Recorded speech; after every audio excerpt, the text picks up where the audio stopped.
നാണം കെട്ടവനൊരു പെണ്ണിനെ വിളിച്ച് വന്നേക്കുക. അതിനിപ്പ എന്താന്നാ നാട്ടുകാരുടെ മുന്നിൽ എന്റെ അഭിമാനം പോയില്ലേ? എന്ത് നാട്ടുകാര്? അതിന് നീ എന്താ ചെയ്തേ? ഇവളെ കല്യാണം കഴിക്കാൻ പറ്റിയില്ലെങ്കിൽ ഞാൻ പിന്നെ ജീവനോടെ ഇരിക്കില്ല. പ്രണയത്തിന് വേണ്ടി അവന്റെ ജീവൻ വരെ കളയാൻ തയ്യാറാ. പിന്നെ നീ എന്തിനാ വാശി പിടിക്കണേ? ഒരു 10 വർഷം കഴിഞ്ഞാൽ നീ എന്തായാലും ചത്തുപോകും. പിന്നെ അവനല്ല അവന്റെ ജീവിതം നോക്കേണ്ടത്.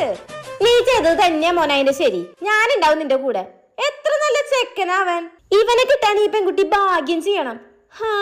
എന്റെ മോൾക്ക് ഇവനെ കിട്ടാനുള്ള ഭാഗ്യം ഉണ്ടായില്ലല്ലോ എന്നാ ഞാൻ ആലോചിക്കണേ. അമ്മ, എനിക്ക് തന്നെ അതിനുള്ള ഭാഗ്യം ലഭിച്ചേ. എന്തിനാണ് മഹാഭാവി നീ ഇത് ചെയ്തത്? എന്തിനാടി?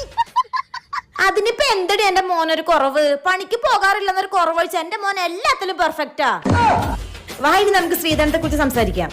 അമ്മായി ഞങ്ങളുടെ കല്യാണം അമ്മാവനോട് പറഞ്ഞ് നടത്തി തരണം. അതിനെന്താ, അതിന്റെ മൊത്തം ചെലവ് ഇവര് നോക്കും.